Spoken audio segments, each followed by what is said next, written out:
ఎవ్వరు కూడా తానం చేయండి గుడికి పోరు. అంత దూరంలో చెప్పులు ఇడిచిపోతాం. కొబ్బరికాయ కొట్టి అయ్యవారితో నచ్చన చేపించుకుంటాం. ఆయననే శటగోపం పెడతాడు, తీర్థం పోస్తాడు, ప్రసాదం ఇస్తాడు. మంచిగా అయ్యవారి కాళ్ళకు దండం పెట్టి దీవెనార్తి తీసుకుంటుంటే నెత్తిల అచ్చింతలేసి చల్లగా బతుకమని దీవిస్తాడు. గట్లనే ఏమన్నా డౌట్లున్నా అడిగి క్లియర్ చేసుకుంటాం.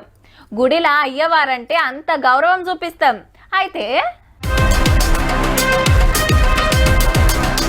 గుడి గుడి అని చెప్పి మందుకీసలు చూపిస్తారేందని పరిశాన్ కాకుర్రి. ఇది గుడే మళ్ళా. ఈ మూలకు ఆ మూలకు ఆడ ఈడ ఏడ చూడు కోటర్ సీసలే. కుద్దు గుళ్ళనే తాగుతుంది ఎవలో కాదు గీ అయ్యవారే. భక్తులకు దేవుని తీర్థం, ఈయనకు మందు తీర్థం. ఇంత సుక్కేసి శివయ్యకు పూజలు, అభిషేకాలు, అర్చనలు. కొత్తగూడెం జిల్లా మనుగురు నీలకంఠేశ్వర స్వామి గుళ్ళే అయ్యవారి లీలలు గిట్లున్నాయి. ఆఫీసర్లకు మతలవంది చెకింగ్ వస్తే మందాసనకు చక్కెర వచ్చినంత పని అయిందట. అగో గుట్క పొట్లాలు కూడా ఉన్నాయి. మునుపు 2-3 మాటలకు ఇట్లనే దొరికితే క్లాస్ వీక్నా సాటుకు సప్పరిచ్చుడైతే ఆప్తలేడట.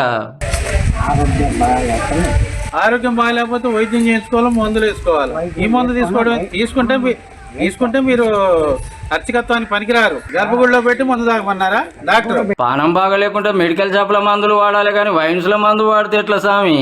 మోసం తింటున్నావు అని బొక్కల మీద వేసుకొని తిరుగుతావా? దేవుడి దగ్గర పెడతారా బాబాయ్? కొండంత దేవుడు అందరూ ఆపదలు మొక్కుకోవాలని దండం పెడుతు నువ్వు వెనక కోటర్ బాటిల్ పెడితే ఏముంటది? అది మనం అర్చకత్వంలో ఉండి అది ఒళ్ళు జబ్బు పడుతుంది. మందు దాగుడు మంచిదా కాదా, అయ్యవారు దాగొచ్చా లేదా అని మేము చెప్పాం గాని గుళ్ళే దాగుడు అయితే తప్పే స్వామి. అంతలా కుతిగుంచి తింటే ఇంటికాడయ్యనుంటివి. శివ శివ గుళ్ళె గివేం పనులయ్యా.